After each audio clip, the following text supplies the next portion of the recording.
बिस्मिल्लाहिर्रहमानिर्रहीम। अस्सलाम वालेकुम नाज़रीन। आज 14 मार्च है और सोमवार का दिन है। तीन इश्यूज़ पे बात करनी है।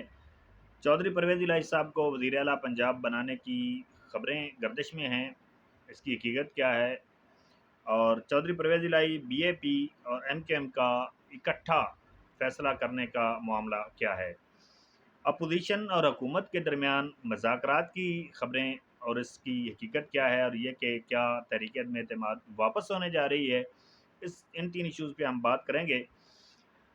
तो आप नाज़रीन के सामने सबसे पहले इस इशू को रखते हैं कि क्या चौधरी परवेज़ इलाही को वज़ीर आला बनाने पे इत्तेफ़ाक हो चुका है? और चौधरी परवेज़ इलाही साहब ने कल रिपोर्टर्स से जो मुलाकातें की हैं और उसके बाद जो ज़ाहिर है रिपोर्टर्स ने तो उनकी इन्फॉर्मेशन की बुनियाद पे कहा है। उसके बाद जो खबरें टीवी चैनल्स पे चलीं, 3 रिपोर्टर्स वहाँ मौजूद थे। वैस कियानी साहब थे, साकिब बशीर साहब थे और बशीर चौधरी साहब थे, जो उर्दू न्यूज़ की रिपोर्टिंग करते हैं। इन 3 रिपोर्टर्स की खबर जो थी वो आप सब नाज़रीन ने टीवी पे देख ली होगी, लेकिन इस पे बहुत सारे सवालिया निशानात हैं। सवालिया निशानात ये हैं कि चौधरी परवेज़ इलाही को अगर वज़ीर आला पंजाब बनाने की खबर दुरुस्त है, तो क्या जो पोजीशन का दावा था कि हमने उसके तोड़ लिए हैं, बंदे तोड़ लिए हैं हुकूमत के, फिर उस दावे को आप क्या करेंगे? अगर आप बिलफ़र्ज़ ये कहते हैं कि अपोज़िशन जो है वो अपनी स्ट्रेंथ ज़्यादा शो करना चाह रही है, तो ये भी कोई ज़्यादा वज़नी बात इसलिए नहीं है क्योंकि चौधरी परवेज़ इलाही को वज़ारत आला देने के मामले पे शायद खाकान अब्बासी साहब पहले कह चुके हैं कि 5 सीटों वाले को हम वज़ीर आला बना दें।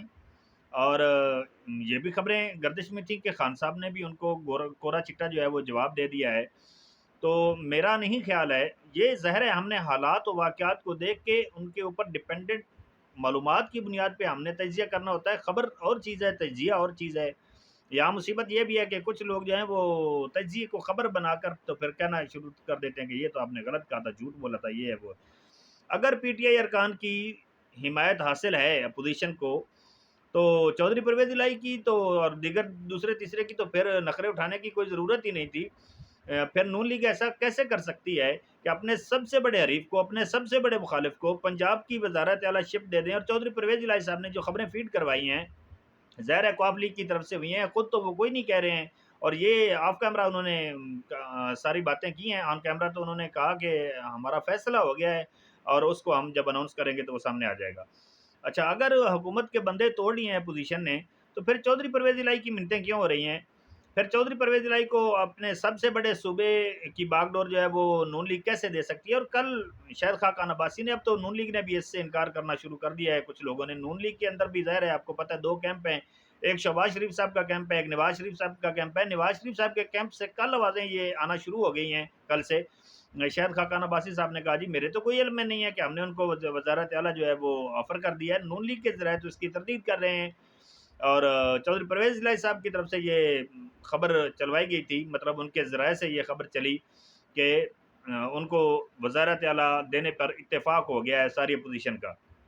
लेकिन लगता है कि ये खबर सिर्फ़ इसलिए चलवाई गई थी कि हुकूमत जो है वो अंडर प्रेशर हो, हुकूमत को प्रेशराइज़ किया जाए और प्रेशराइज़ करके उनसे ये बात मनवा ली जाए कि आप हमें वज़ारत आला दें या कम से कम जो हम माँग रहे हैं अगर वज़ारत आला नहीं भी दे सकते हैं तो जो कुछ वैसे उन्होंने बहुत कुछ पहले गेन कर रखा है, वफ़ाक में वज़ारतें हैं, सूबे में स्पीकरशिप है, वज़ारतें हैं, सब कुछ है। अवामी लीग के अंदर सबसे ज़्यादा जिस बंदे को दिलचस्पी है ना, हाँ, हुकूमती इतिहास से छलांग लगाने की, वो तारिक बशीर चीमा साहब हैं और तारिक बशीर चीमा साहब का अगर आप रिज़ल्ट देखें, उनके हलके को देखें, कितने वोटों से वो जीते हैं, उस बर्तरी को देखें, जितने वोटों से वो जीते हैं। अगर तहरीक-ए-इंसाफ की उनको सपोर्ट ना होती, तो तारिक बशीर चीमा साहब तो जो हैं, वो अपनी सीट भी ना बचा पाते। खैर, दूसरी खबर ये थी कि चौधरियों की तरफ से ही ज़ाहिर है ये खबर भी उन्हीं रिपोर्टर्स के ज़रिए फ़ीड करवाई गई।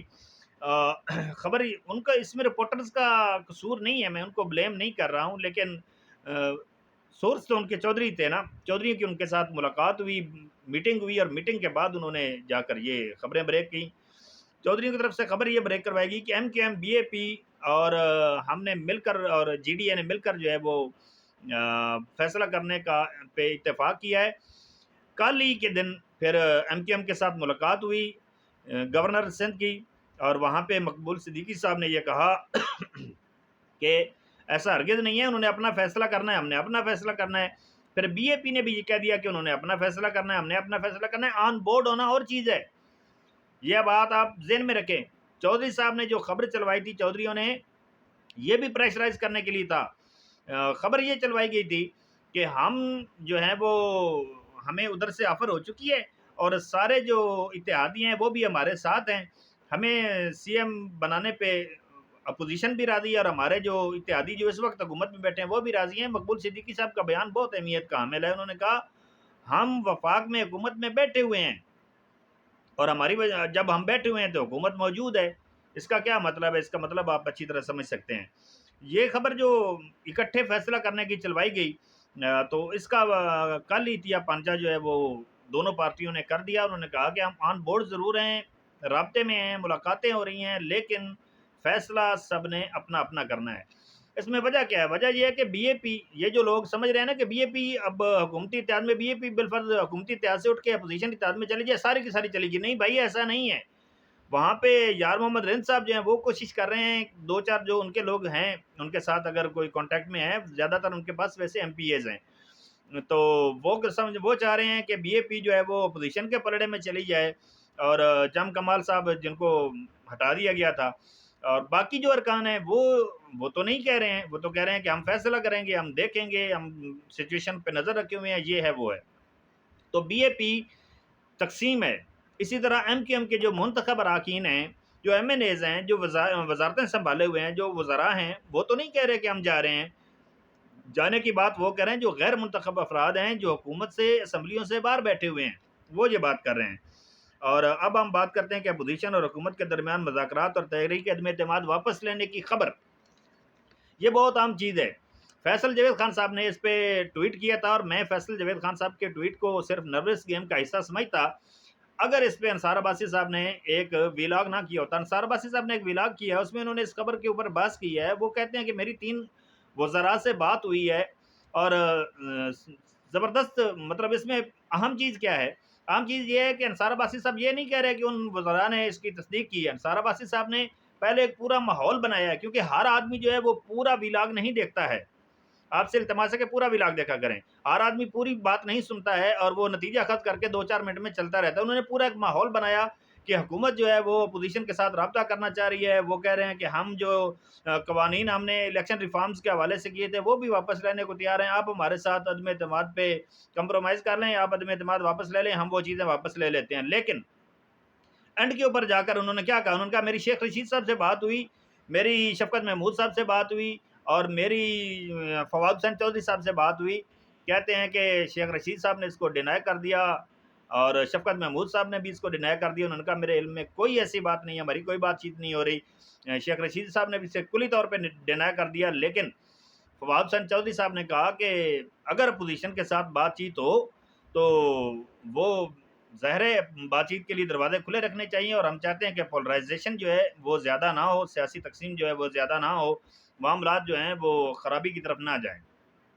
क्योंकि अगर तहरीक-ए-एतमाद नाकाम भी हो जाती है, तब भी अपोज़िशन हाथ पे हाथ रख के तो नहीं बैठ जाएगी ना, शोर-शराबा तो फिर भी लगा रहेगा। तो वो कहते हैं, इस शोर-शराबे से जान छुड़ाने के लिए मिल बैठ के कंसेंसस, कुछ चीज़ों के ऊपर जो है ना वो इत्तेफ़ाक राय वो पैदा कर लेना चाहिए। तो ये उन्होंने कहा। लेकिन इसके साथ ही अंसार अब्बासी साहब ने ये कहा कि फवाद हुसैन चौधरी ने मुझे कहा कि जो कवानीन बने हैं इलेक्शन रिफ़ॉर्म्स के हवाले से, उनके ऊपर वापसी की कोई बातचीत नहीं हो रही, वो हम वापस नहीं लेंगे। जब ये सारा आपने वो कर दिया, तो फिर ये माहौल बनाने की ज़रूरत क्या थी अंसार अब्बासी साहब को कि तहरीक अदम-ए-एतमाद जो है वो हुकूमत के कहने पे अपोज़िशन जो है वो वापस ले लेगी। मेरे भाई, इसका मतलब है कि दाल में कुछ काला नहीं है, बहुत कुछ काला है। क्योंकि अंसार अब्बासी साहब ऐसे नहीं बोले हैं। अंसार अब्बासी साहब वो सहाफ़ी हैं जिन्होंने वो राना शमीम वाला मामला उठाया था। अंसार अब्बासी साहब वो ही सहाफ़ी हैं जिनको कोर्ट के अंदर एक सिंगल एक सिंगल वर्ड जितनी भी उनके, एक लफ़्ज़ जितनी भी उनके पास इन्फॉर्मेशन नहीं थी, कोर्ट को जवाब देने के लिए उनके पास कुछ नहीं था। सिवाय इसके कि उन्होंने कहा कि मुझे ये पता चला और मैंने वो छाप दी। उनको उस केस के हवाले से उनको अदाद-ओ-शुमार तक का पता नहीं था। ये तो ख़ैर बहुत कुछ लोग हैं, दोस्त हैं, वो कहते हैं नहीं, नहीं वो बड़ा इन्वेस्टिगेटिव जर्नलिस्ट है। ख़ैर, अगले व्लॉग में हम बात करेंगे कि अपोज़िशन की तादाद क्या है, अरकान की हुकूमत के अरकान की तादाद क्या है, इत्तेहादियों की तादाद क्या है, और इसके साथ-साथ अगर तहरीक-ए-एतमाद कामयाब हो जाती है तो उसके बाद का सिनेरियो क्या होगा, और अगर तहरीक-ए-एतमाद नाकाम होती है तो उसके बाद का फिर जो मंज़रनामा है वो क्या होगा। तब तक के लिए मुझे इजाज़त दीजिए। अपना और अपने इस चैनल का बहुत सारा ख़्याल रखिए। अल्लाह हाफ़िज़।